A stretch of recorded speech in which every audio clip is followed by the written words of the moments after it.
دیتا ہوں یعقوب کے کنویں پر وہ سامری عورت جب خداوند سے کلام کرتا ہے تو اس کے سارے کام اس کو بتا دیتا ہے خداوند،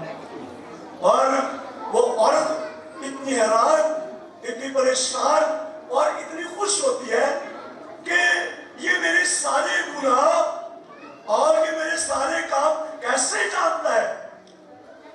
اور لیکن جب اس کی مزید گفتگو خداوند کے ساتھ ہوئی تو خداوند نے اس کو بتایا کہ وہ مسیحا جس کا تم کو انتظار ہے، میں وہی تو ہوں، میں وہی تو تم سے باتیں کر رہا ہوں۔ اور خریستس کا لفظ آیا ہے جو ہے اردو ترجمہ میں بھی، تو خریستس جو ہے یہ خداوند یسوع مسیح کو جو ہے، مسیح کو جو ہے خریستس مسح کیا ہوا، یہ یونانی زبان کا لفظ ہے خریستس جو کہ بولا گیا۔ اور اب جب اس نے ان ساری باتوں کو جان لیا تو وہ شہر میں چلی گئی اور شہر کے سارے لوگوں کو، کیونکہ اس کی بڑی اسلام دعا تھی جو اس کا رول ہمیں نظر آتا ہے پاک کلام میں، کہ لگتا ہے اس کی بڑی اسلام دعا ہے اور بڑی خوبصورت وہ عورت ہے، ہر کوئی اس سے پیار وہ کرتا ہے، لیکن جتنا اس سے پیار کرتا ہے اس سے زیادہ اس سے بے وفائی بھی کرتا ہے۔ جو اس سے شادی کرتا ہے اس کو چھوڑ کر چلا جاتا ہے، اور جو اس سے شادی کرتا ہے اس سے نفرت کرتا ہے، لیکن ایسا لگتا ہے کہ اس کی جو ہے بہت زیادہ جو ہے اس کا رکھ رکھاو ہے معاشرے میں۔ اور جب وہ شہر میں جاتی ہے تو اس نے اس سارے لوگوں کو،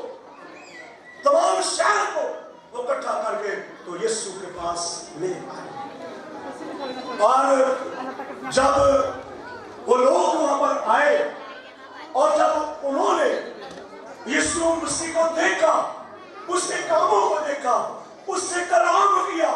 تو وہ لوگ آ کر یہ بات کہتے ہیں کہ اب ہمیں کسی اور ثبوت کی یا کسی اور بات کی ضرورت نہیں ہے، کیونکہ ہم اپنی آنکھوں سے ہم نے دیکھ لیا ہے کہ وہ مسیح جو کہ آنے والا ہے، اور بھی حقیقت وہ یہی مسیح ہے، وہ یہی منجی ہے جس کا ہمیں انتظار ہے، وہ آ گئے، اور یہی وہ مسیح ہے، یہی وہ منجی ہے۔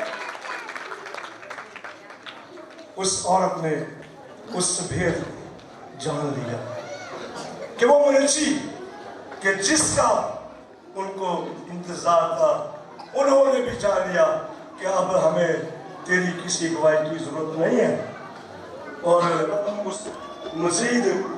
کلام میں پڑھتے ہیں